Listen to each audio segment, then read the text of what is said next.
Sure we can do it.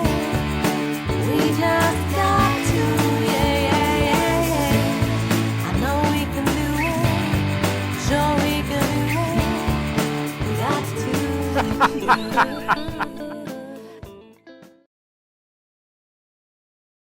Hello.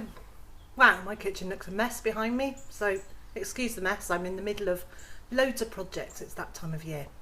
Over the last few weeks, I have been asked by several people to demonstrate how I do specific things.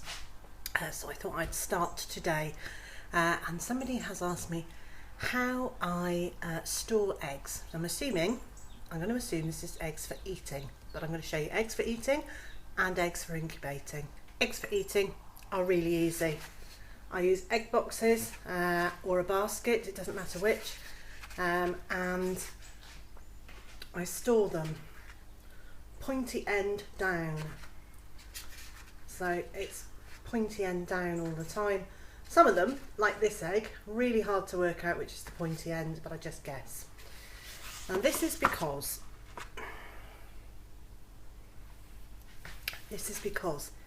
in an egg you have, well, you know what you have, you've got the white and the yolk, but at the top, at the roundy end, you've got an air sac, so it's a little air bubble, and it's much better to store that upwards, pointing upwards, because otherwise, if you do it the other way up, it's going to slowly glug up through the egg white, through the albumin and the yolk, and that would be less nice. So that's the best way to store them.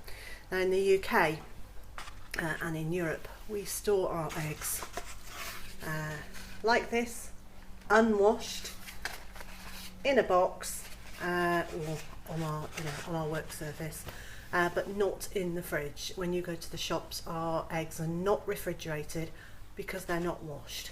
And an egg naturally has what they call a bloom, but it's got a protective layer around it, and if you wash an egg, you're washing that protective layer off, so that now bacteria can get in through the shell, which is why you end up having to refrigerate them to prevent bacteria getting in through that shell.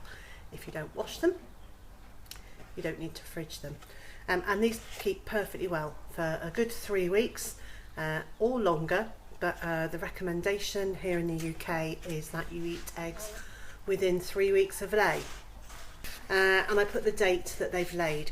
And if this has got 2 days worth of eggs in it, I put the oldest day. So my eggs never last 3 weeks anyway, but we sell our eggs. So to make sure that people are being safe when they eat their eggs, we put the oldest date. So I might have 3 eggs from yesterday and 3 eggs from today, and I'll put yesterday's date on it.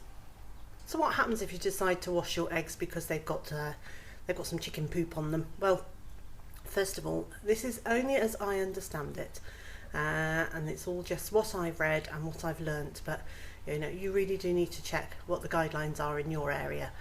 But in England and Wales, as I said, we don't wash our eggs, but if you do need to wash them, it is recommended that you wash them in water that is warmer than the egg, because that stops the bacteria passing through the shell into the egg on the inside.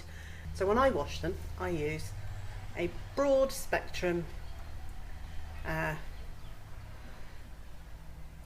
wash disinfectant, it says, for incubating and brooder chicken feeders, drinkers, poultry equipment, etc, etc. So I use a little bit of that at the level that it's. Now I know you can get more chemically based cleaners, because we run our homestead on an organic basis. I like to use this one, and it's got a really nice smell. So that's what we do. So that's how I store my eggs. As you can see, they're just up on the side, egg boxes waiting for eggs to go into them. And I really don't worry about the poop. And if I am about to use an egg that's got poop on the outside, well, I know loads of people wash it. I don't crack my eggs on the edge of the pan or the bowl where I'm going to use them. I crack them on the edge of a work surface and then take them over. So that way, hopefully, as far as I know, no poop goes in. Never seen any, never had any ill effects, and I'm touching wood because that's like famous last words, isn't it? When it comes to incubating eggs, I don't usually wash those either, but these duck eggs were particularly poopy. So I have washed them in that same solution, and I'm just letting them dry naturally. And my incubator is a Brinsey Octagon 20, so I have a tray like this. Now every incubator is going to be slightly different, but the principle I would have thought is going to be pretty much the same. This tray, which fits into the incubator, has got dividers in it, which just pull out. And I start by popping in a couple of eggs and seeing how much space there is, and then I adjust the dividers accordingly, because I want it to be a snug fit, because I don't want them flopping around too much, but I don't want the eggs to be crushed by the dividers. So I keep going, filling up one line. Now there's a gap there, and as this moves in its rocker, these will move around. So the way to solve that is to take the inner tube from a toilet roll, and I cut them in half lengthwise, so like that, and then pop it in and push down. I'll show you that again. So you literally take your piece of loo roll and you put it in and you bend it so that the curved side sits against the egg. That way there's a little bit of movement, but not very much. And if you need to, you use an unbent piece and you just literally slide it in so that it makes it nice and firm. But because it's only cardboard, there is a little bit of give. And they will rock that way a bit, just because they aren't all the same size, and this divider is put in to go with the largest width egg. And if you've got extra space, you start using 2, so you can just use it as fillers. And when you come to candle these, if any of them are infertile, you can carry on filling up the spaces with pieces of loo roll. And in my bathroom, my bathroom has a little shelf that I keep all my inner tubes from my loo roll, and everybody always says, oh, why are you keeping those? It's so that I can use them in the incubator. So the next row, I put the divider in where I'm going to guess, and it's pure guesswork, so I put it in just to start with. There we go.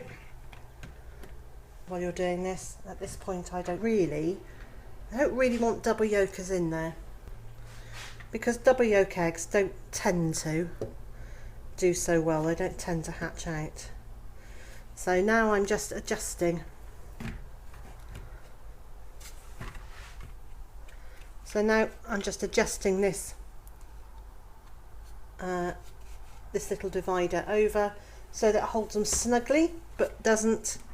What you don't want is for it to crush them, because crushed eggs are a bit pointless. And then I quite like to have them so the weight becomes even, so the little piece of loo roll is at this end on the next row. And again, I'm just pushing it in till it sits down. I don't want to force these eggs. I really don't want to force them anywhere. And then I just keep going till the incubator is filled up. And if I'm using chicken eggs, I can get 4 rows going across. And I think because these duck eggs are so big, I'm probably only going to get 3 rows, which is a shame. I want to do 20 eggs because this, I think, is going to be our last hatch of the year. We just wanted to get as many ducklings as we could, but you know, I might do the other incubator. Okay, so they're ready to go in now.